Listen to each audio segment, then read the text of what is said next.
just sitting here. So stressful. Breathe. Okay, fine. What? This is mouse back.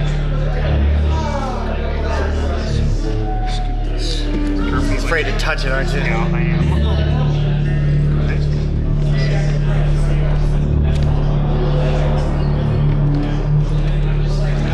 Okay, this is ours. What? Oh, no. Did you see the stream? Oh, the people coming in? Oh, yeah. I knew this was coming. If you actually click to the next one. I seen that. Yeah, I know, we're not. No, I'm saying what's the topic? Yes. No, let me forget to give this back to you. Who's notorious for like, I'm starting right on, right? Yeah, as soon as the video ends, then you'll be like, well, this is all of us. Yeah. Be careful not to bump that. That thing's way too sensitive. Not touch it. I'm a fan. Nice. Where'd you get that?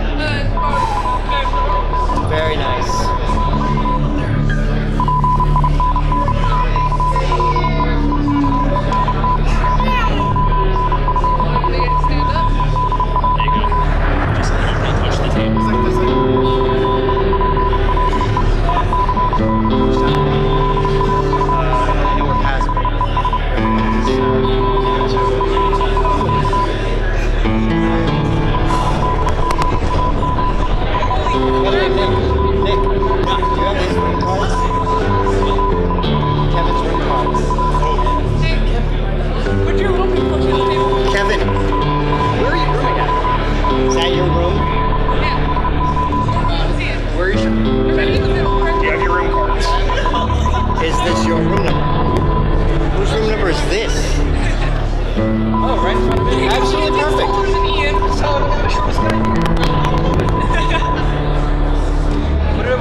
Supposed to.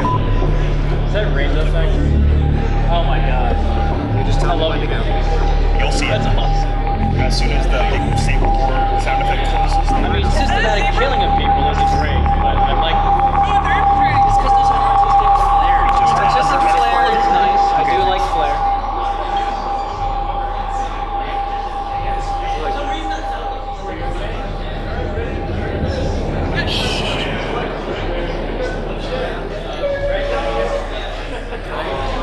Break a leg. It's been a long time since I felt my heart rate. You see new from Is that the top? Scary.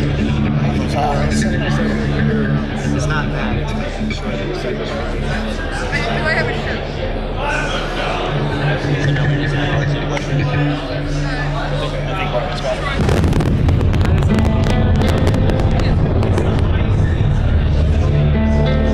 I think they can hear about it. We can't. We're getting like Absolutely, yeah.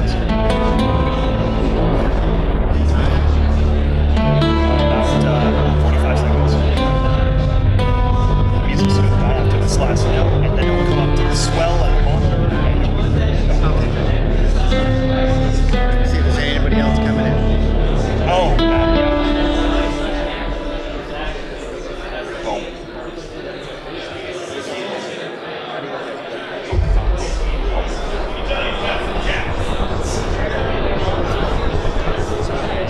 Monitor is there.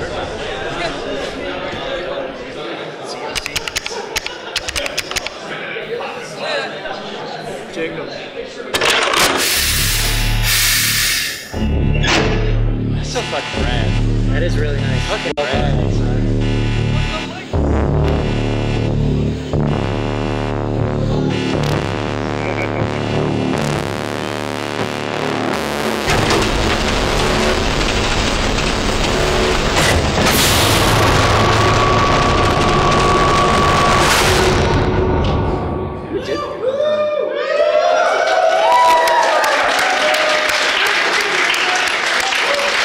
Welcome, Stable-Tec! Ladies and gentlemen, thank you for coming to our panel. This is Stable-Tec Studios doing the Fallout Equestria animated series. This is Troy Hart, also known as Skybolt, who is our music director. Hi. There you go. This is Ian Anderson, our art director. Hi. This is Nick Gilbert, our weapons director. Howdy. Aaron Petruzzi, our co-director in writing. The king himself, this is the man who started it all, Tyler Chesky, the man who started it all. And we're so happy to have our series director, Mr. Michael Waveform Hall. Okay, now, before we go any further, we feel like we need to loosen things up just a little bit because they want to do like a concert across the way, and that's not fair. Okay, so I want you to either clap your hands or stomp your feet like this. Don't go too fast, slow. Steady beat, steady beat. Now, when I point to you, you're gonna say the same words I do. Ready?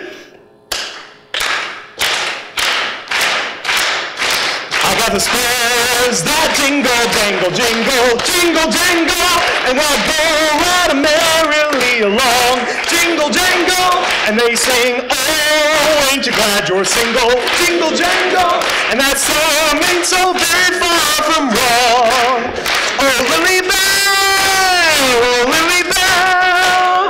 though I may have done some fooling, that is why I'd never tell. I got the spurs that jingle, jangle, jingle, and I go riding merrily along, and I go riding merrily along, yeah! So, hopefully that jogged the memories of a few Fallout fans out there. So, let's take a quick poll. How many of you know what Fallout Equestria is? Okay, that's very good. How many of you know who we are? Stable-Tec Studios.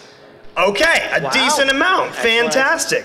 Well, for those of you who don't know, Fallout Equestria is a novel written back in 2011 by an avid Fallout and MLP fan named K-Cat. She merged these two seemingly opposed properties together into the fantastical universe that we're trying to bring to life.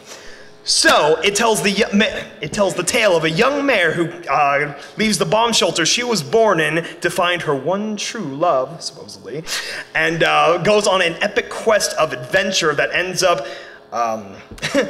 up being a chance to save the entire wasteland itself. And so, we here at Stable-Tec Studios intend to turn that adventure, her epic tale of the Lightbringer, into a fully realized animated series. And so, of course, that series was all the brainchild of our fantastic director, Mr. Tyler Chesky. Himself. Ever since Tyler began this project 2 years ago, we have grown to a worldwide entity involving members from several different continents and countries all over the place working very hard on this project that we are all so passionate about. And unfortunately, of course, as many people as we do have here tonight, we couldn't bring everyone with us, and so a few of them wanted to say hi in their own unique way. Do I have to go to the thing? I think you have to go to the next one. Okay. Now you have to play it. So, our next studio member is Evan Hunt. Wait a sec. Who's this guy anyway? Oh, him. Evil Bob, right? That guy who insists his name is Evan, but everyone just call him Bob? Oh, yeah, anyway, apparently, yeah, he stumbled into what would become Stable-Tec's HQ one dark night with nothing but an orange jumpsuit and a hastily made name tag that read Evil Bob. So it sounded like Teshki was about to kick him out and possibly call the cops, but he managed to avoid that fate by proving he could contribute. His vectoring contribution slowly morphed into animations for the studio, and at one point before Mohan came on, he even tried his hoof at writing. As Bob tells it, Mohan failed to indoctrinate him with acceptable levels of insanity, so had JD bump Bob into the hell portal. Somehow he got back, and he's never the same since. He's been lurking around and bouncing from department to... Wait a sec. Isn't Bob that same guy who keeps eating all the leftover donuts and food in our fridge? Never. Celestian! I mean, why hasn't someone exorcised him yet? Wait until I find this sorry s***. I'm telling you guys, everything that keeps smelling is true.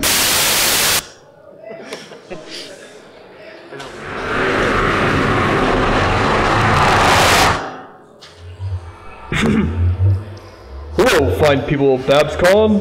I am Drayden Durchi, or Canvas Stories if you go by my online name. It is a shame that I was not able to attend this con myself, but it's wonderful to know that you're all here at this panel. As for my occupation here at Stable-Tec, I do concept art, storyboarding, animation, or just plain anything in the art side of production. Well, it was nice speaking to you all. I hope BABSCon suits you all well, and remember, stay brony, my friends.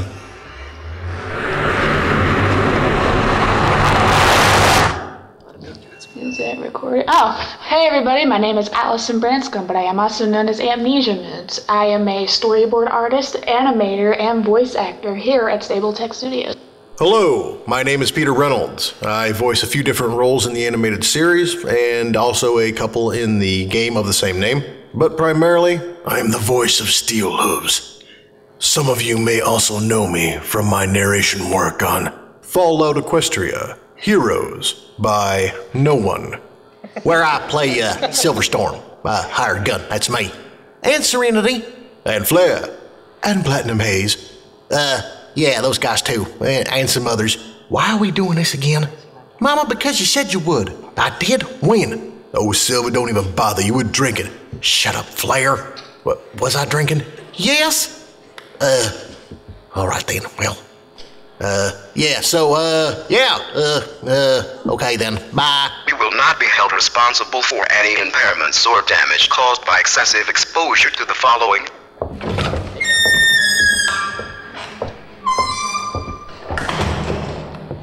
Hello. What? Get out. What are you doing?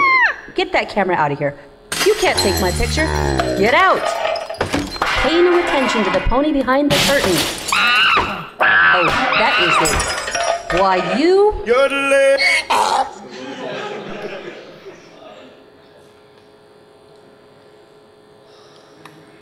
Was that it for this? No. No. This was my favorite one. This season's DLC. No, they're a minute.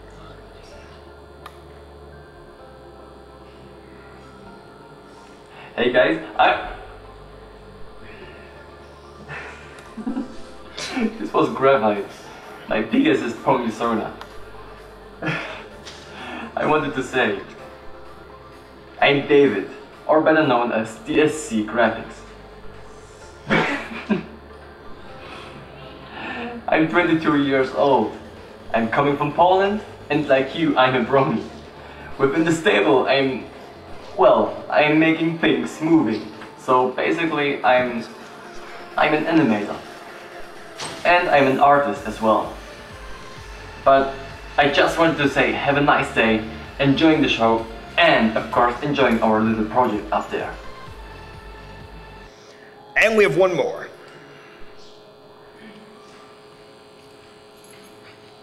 Hi guys, my name is Amelia. I'm really sorry I couldn't be there for the panel today in person, but it's awesome to talk to you guys all via satellite, and I just want to say that I am super honored to be on the project, and I can't wait until it's complete so I can show you guys, and hopefully you all will enjoy.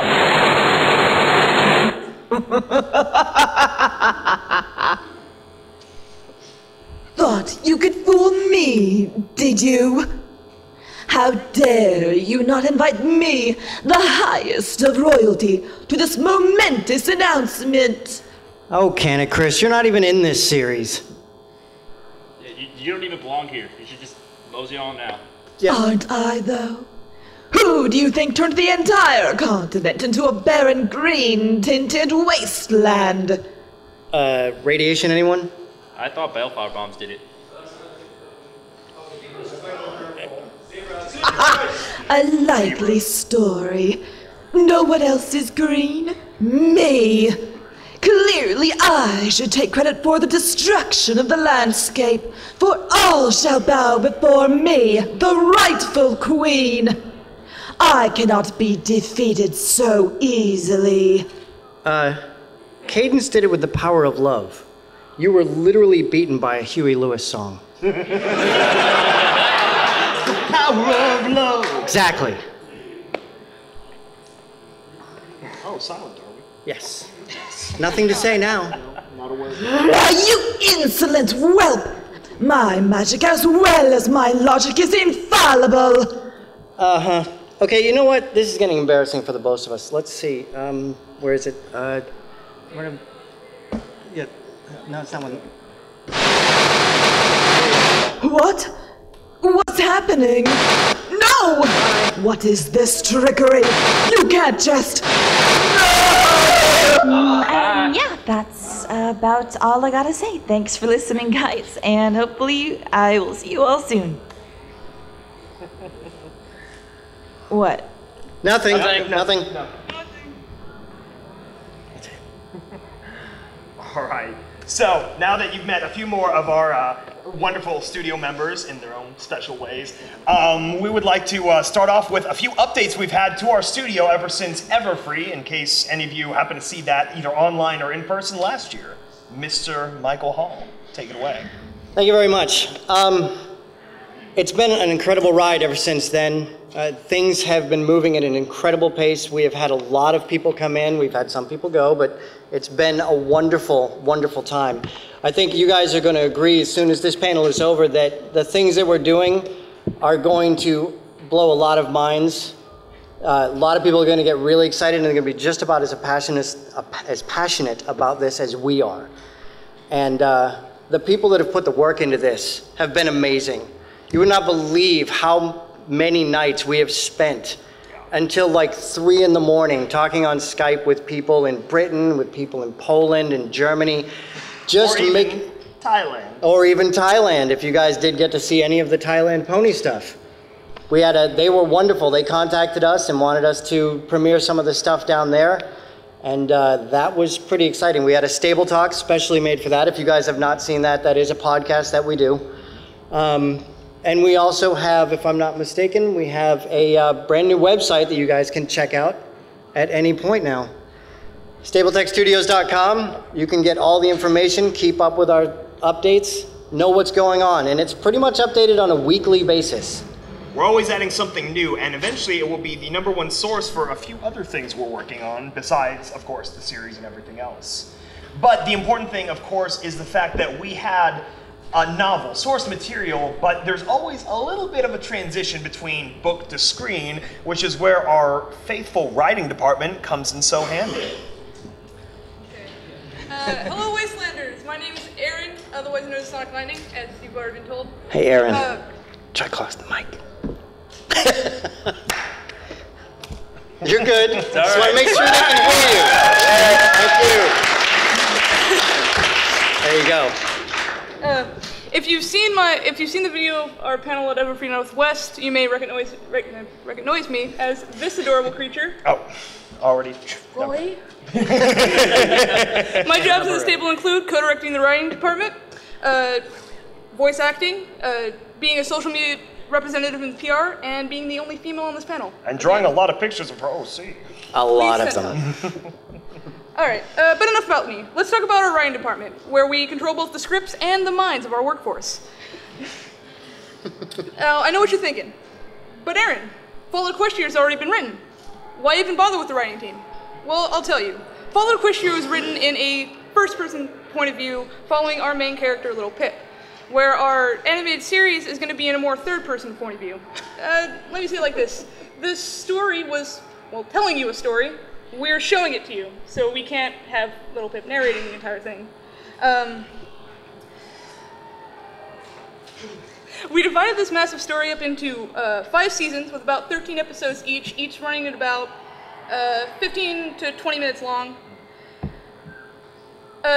We did this by, well, one of us did this. He locked himself away in his room with no light, no food, no water, for an entire weekend and reread the entire fic, start to finish. And he broke it down into manageable chunks, and every time there was a lull or significant event that happened in the story, that became an episode. After that, we assigned all the episodes to all the writing team members. We all worked on them in private. Then we come together and we make sure they all have continuity between the episodes and the seasons, and then we ship them out to all the other departments. But then, of course, to get that across, we need a visual medium, which was why we have our art director, Mr. Ian Anderson, talking about All the Beautiful Mares. Live strong. Nice to put me on the spot, buddy. But obviously I lead a lot of the art department kind of stuff. So go to the next slide. Okay, so as I kind of have like three basic philosophy here when we design stuff in the world. So a lot of things that I'm an anthropologist by trade. So I take a lot of effort in designing and setting out design philosophy and stuff like that with a bit of an anthropological edge. So I incorporate three kind of elements that is kind of shared amongst a lot of the artists in the studio, where it kind of has like a blending of both of equestrian aesthetics and Fallout aesthetics. So you have kind of like that curvy and cool and sexy looking curvature you see in a lot of like stuff you see in the TV show, and then you have this merging with stuff in the show. So you have like a lot of this it's a weird amalgam of tomfoolery, and I'm not sure if I can really adequately describe it right now because clearly I'm as nervous as a wreck here, so you're gonna forgive me right now. And of course, there's a third aspect that you have to think about, the biology of who is, using the world, who's using all kinds of doodads and stuff in the world. So, because there's a lot of stuff out there that's like, a lot of things seem to be like repurposed to be. Oh, did you not show my buck yet? Okay, never mind. We'll keep going. You'll see it. So, shit like that is cool.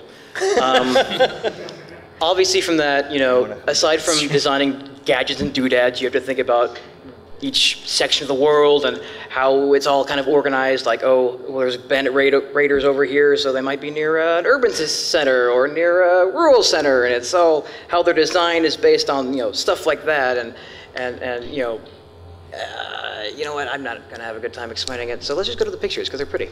Pretty pictures. This is a pick buck that I've designed. I've kind of incorporated those three elements, and this is just a first draft of it. And it has like, it's kind of big buttons for ponies, and it has that, curvy looking niceness to it that you see with like a lot of equestrian junk, and then you have like, it's kind of blocky, like a Pip-Boy. Like, hey, show your Pip-Boy, buddy. Yeah, I think that's right there. Yeah. See that? How blocky that motherfucker is. I mean, nice. That SOB is. Sorry, nice. I'm really nervous. So you're gonna have that, and it's kind of all curved. I mean, look at that, and then look at that. It's kind of like curvy and huge and blocky and stuff like that. And and this is kind of the final draft of it, and it's got a lot of that stuff. And help me out, buddy. Help me out. And then a more finalized version with a bit of texturing that we'll be having in another thing coming up soon. Yes. But, of course, you wanted to take things to a bit of a different level because we don't just have one race of people like we did in the Fallout universe. We have three races, which means each of them would have their own evolution of design philosophies and approaches to technology, such as... What? Terminals. Oh yeah, this stuff is really sexy, let me tell you. Oh my god, like when Dark Sidious made this, like, oh my god, he just put that stuff together like it's peanut butter and jelly, man. I mean, look at that. Look at how like blocky it is, and it's got that nice scrolling in it, and it looks like it's made for a pony. I mean, look at that. You don't have a keyboard like any other guy has. It's like, it's got little knobs and stuff on it. Here, go to the next slide. You're gonna freaking love this shit. Okay, you see, okay, you know how like there's a fetlock that ponies have, like it is like kind of key to this thing. So the fetlock like pushes down the button and you turn the knob around and it's like a keyboard, It looked, and we kind of base it off of like the typewriter you see in the show. What?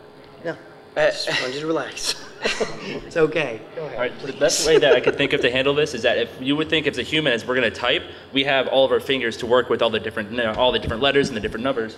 But for a pony to type, we only have since they have only the 2 hooves, they would put on it, and it works kind of like a rotary phone. They would press it, they would rotate it to whatever letter they want, they would press it down, and that would be like us pressing the letter or the number on a keyboard. So just that like is how their terminals work. So just like with humans learning to type, you would learn to type with the different programming and get good enough. Especially if you see in real life there are, I forget the proper term, the people who take the full description of notes in courtrooms. They actually have a mini keyboard. Shorthand, yeah, keyboards that it gets everything, and it's a different approach completely to a keyboard, which is why the art team, its main focus is finding legitimate ways that all this technology would work with ponies, because that is the toughest thing, is making it believable, making it real, like it belongs in the world, it belongs, it was made by their hooves. It looks totally weird to us, but for any other particular gent who like maybe grew up in a stable or grew up in this, you know, the pre-war era, it just makes perfect sense to them. Or in a lot of cases, just adding our own little equestrian design to a Fallout problem. I mean, you got that. I mean,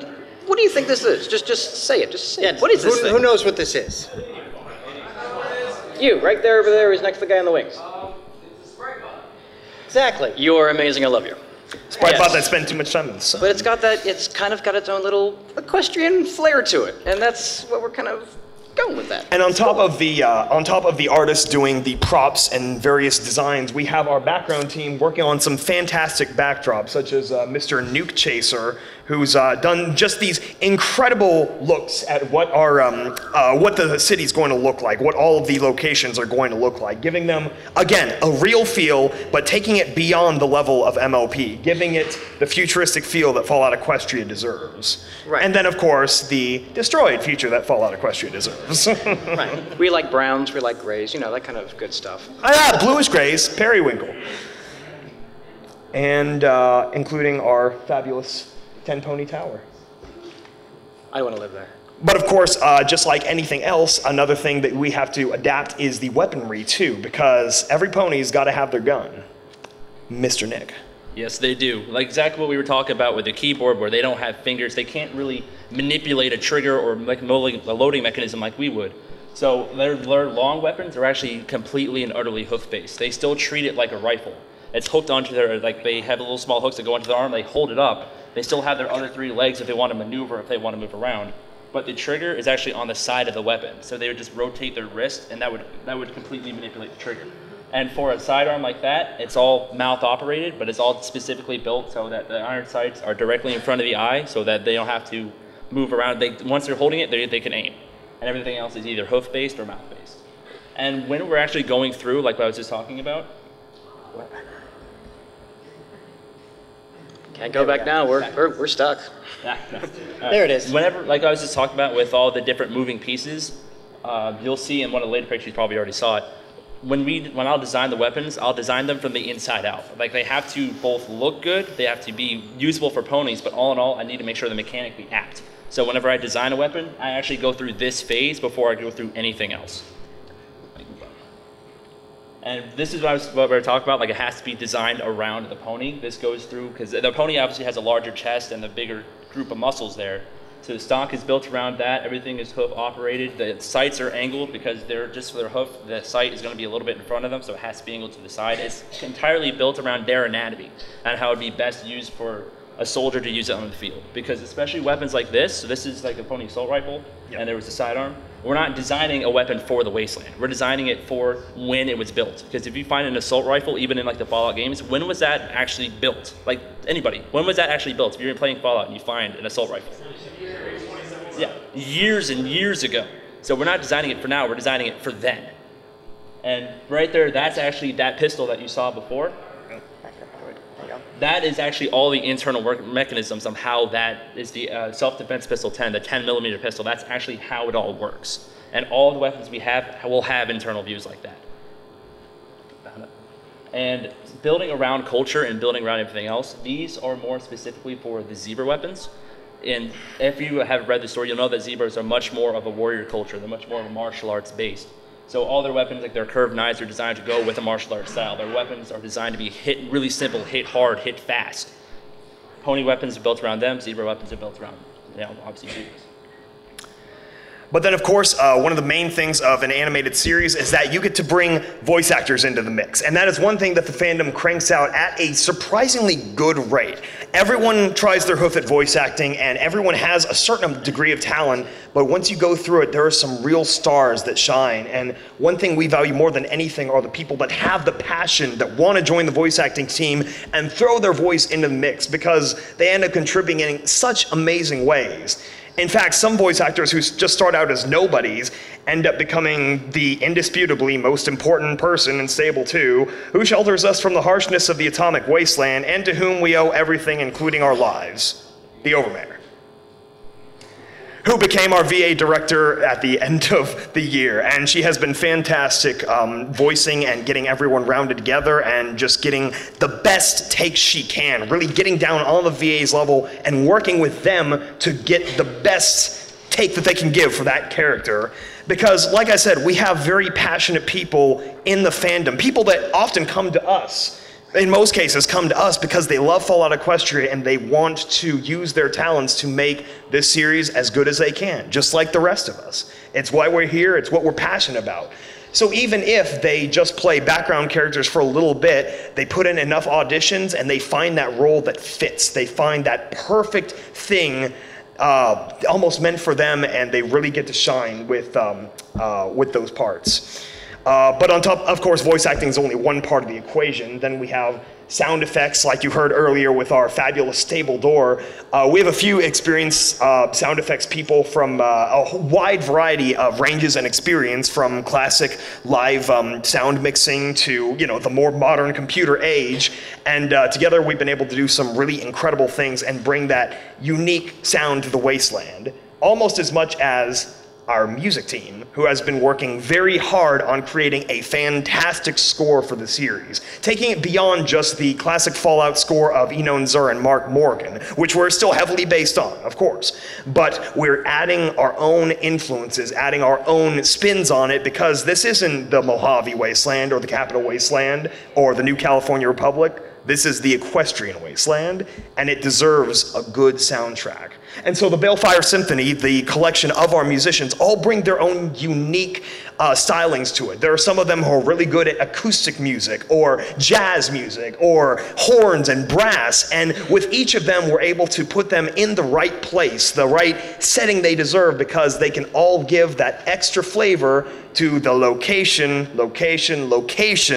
that they can bring to life the best. And just a little sample of it, why don't we show you what just over a dozen of our musicians have been able to do.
Sprite bot from earlier. There we go.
Thank you. Yeah, please give them a hand. These guys are amazing musicians. They work really hard at this. The music team is probably one of the most spread. We literally have like 8 time zones across 10 different countries, and they have been such hard workers, and we wish we could have demoed more, but we have a limited time slot. And of course, beyond just standard score, we've been working hard on a bunch of original swing and vocal songs, because we have so many characters and so many voices we need to bring to life. We had the benefit early last year on Fallout Day. Quick question, what day is Fallout Day? What day is Fallout Day? Okay. Say it out. Say again. October 23rd. Very close. Close. Anyway, so we were able to demo the voice of our siren of the old wasteland. And it's one thing that we really like to do is giving each of these specials just a little bit of story, a little bit of a vignette and look into the wasteland or the world before, just to use music as a storytelling element, because that's what it is. Music is the voice. It is the character of the wasteland. And so we want to take that and bring it to life as best as we can, either in a more serious fashion or in something a little bit sillier, a bit of a holiday special, so to speak. And so we have a lot of fun with little things like this when we're bored, and we have a lot more on the way, of course, as well. And if you ever want to hear all of these just with a nice tiled album art display, we have a Bandcamp page as well. So you can check them all out there and download them in high fidelity quality. And then another thing we've been working on just in our free time is a side radio play series called Confessions of Wasteland Pony. Has anyone ever heard of that? No. Oh, a few people? Nice. Okay, that's good. Excellent. Yeah, it's just a little side story. It's a prequel to Fallout Equestria, and it features DJ Pony basically interviewing a bunch of different wastelanders and getting their own unique tale, their own lives in the equestrian wasteland. And with it, it's something we wanted to do as sort of like a world-building element. Have everyone give their voice, because we know the story of the Lightbringer, of Little Pip, and everyone who she touches and comes in contact with, but it is such a full world, and 240 spin-off stories says that it's a world that can be built on so insanely. And so we thought, we'd give our own try at it, including our recent episode with a ghoul doctor, who looks quite a bit better than he did in the episode. He has more skin this time. Isn't that right, Doctor? That's right, DJ Pony. Yeah, you look like you've been getting more sun. I'm getting more sun lately. It's been much better since the clearly permanent cloud cover for Dusselhof, but where you barely see any direct sunlight at all. Which is great, because one thing San Francisco is known for is not cloudy skies and sunlight all the time. But anyway, we also have a fantastic artist who's put his free time aside to help us out, turning my chicken scratch drawings like this into fantastic works of art like this.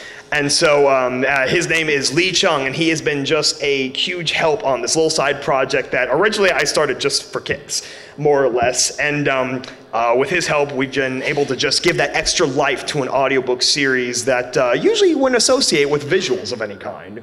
And after that, we also were able to find a little bit of free time in the schedules of some of our other artists, like Mr. Vector Brony, who gave us this beautiful portrait, and Nuke Chaser, again, who drew this fantastic version of Splendid Valley. And then, of course, the reactor room from Stable 76 from episode 2. But, of course, the main thing always has been the animated series. And now we have an animator here who can tell us a little bit about following in Velvet's footsteps. So we've been... Is this on? Yeah, just get close. So we've been in the works for making a puppet for quite some long time. We actually gone through 3 different puppets. We gone through the original MLP puppet that we're going to use. Then we went through something like a hybrid. But then we finally came to a style that we liked. Something's wrong with her hair. It's a good look. Well, anyway, for the puppet that we now have, we have 18 different angles for the puppet. So it has a full 360 rotation, which we'll be adding all the detail for each of the main characters. So we officially have more angles and more detailed in the puppet than the actual show itself. So But perhaps that's something that's better shown than described. Let's see if this works now. Oh. One moment. There it is. Double click. Yeah, there you go. You guys ready?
there you have it, folks.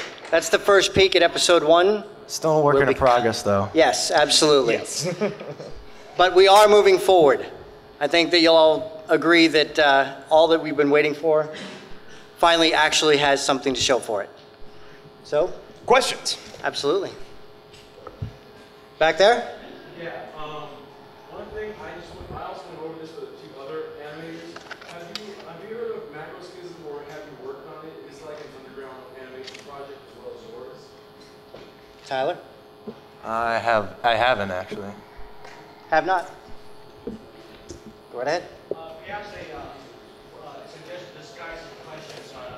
Have you ever thought of, as opposed to the purely Ponyville, the Ponyville like these conference that might operate like it, or maybe a stilts that come out of the belly, that give a costume or human like costume while firing the guys? That would be you, Nick. The thing is that a lot of that is, it adds far too many moving parts, and one thing that wasn't really there, but there's actually going to be straps onto the weapon that would be issued to soldiers or anything else, so that when they hold it out in front of them, the strap would go taut on their neck and actually help them support the weapon in front of them in lieu of using their other foreleg or having a hand out there. So no battle saddles? There will be battle saddles.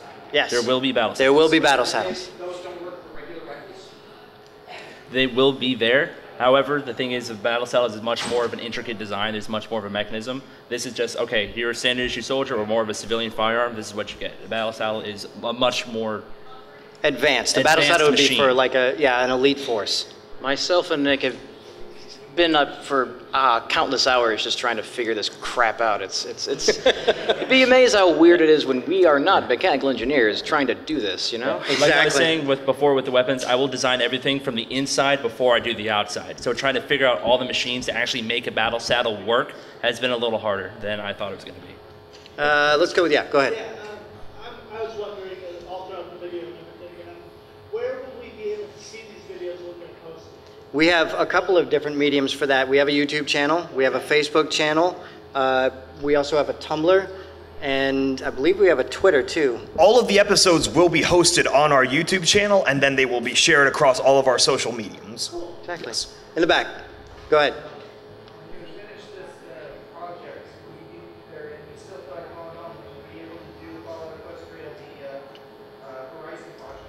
If we finish the entire book, we're going to feel pretty accomplished with ourselves and hopefully get a TV deal out of it. Yes, but I think that the Horizons is a little bit too, and I know this is going to sound crazy because Fallout Equestria is pretty violent, but Horizons is a little bit beyond what we want to delve into.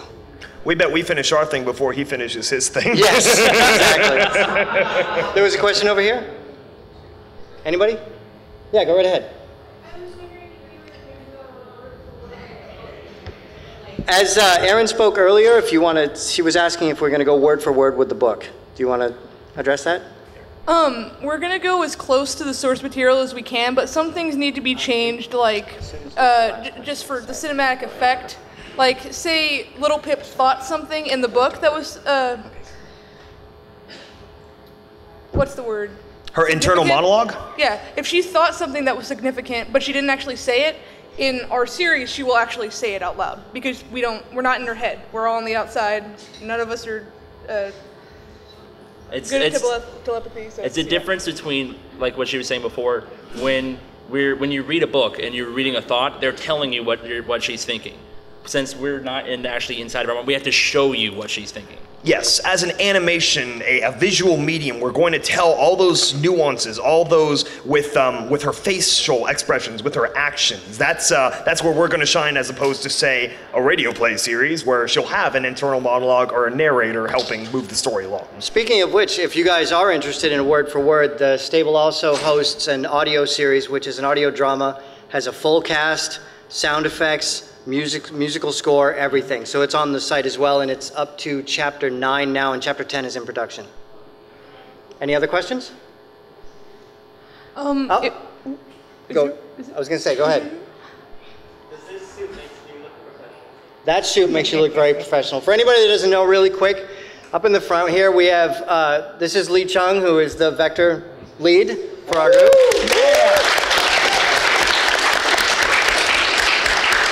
We also have one of the men of the hour here. This man was the guy, he is the guiding light behind this animation. Come on, stand up, Kevin. This is Kevin Gonzalez. This is the man really behind the animation. And also one of our esteemed VAs, all the way from Britain, Jack Winter. Woo! All right, if nobody else has any more questions, we actually have a few questions for you, and I'll let Nick start that off. All right. First question. What is the name of Little Pip's signature weapon that she uses throughout the story? Right in front of me. Right in front of me. Yep. Right in front. Yeah. And you win a prize. There you go. Yeah. One more question. One more question. By hands. We have a character in the new Main 6, Steel Hooves, a Steel Ranger who's been around for quite a while. What Main 6 member did he have a certain relationship with? I saw you up front. Applejack is correct. Nicely done, nicely done. We actually have one more. I thought we only had two. We have three. One more. All right, this is kind of an easy one if you've actually read the story. Who is Little Pip's lover? Excellent. That's right. There you go. Woo! Wow, Kevin, you answered that one. I'm proud. Nicely done. Anything else? Does anybody have any questions? Anything at all? If not, thank you very much for coming and keep in touch. You guys we'll have are a lot great. more coming out soon. Absolutely. Yes, we will. Always working.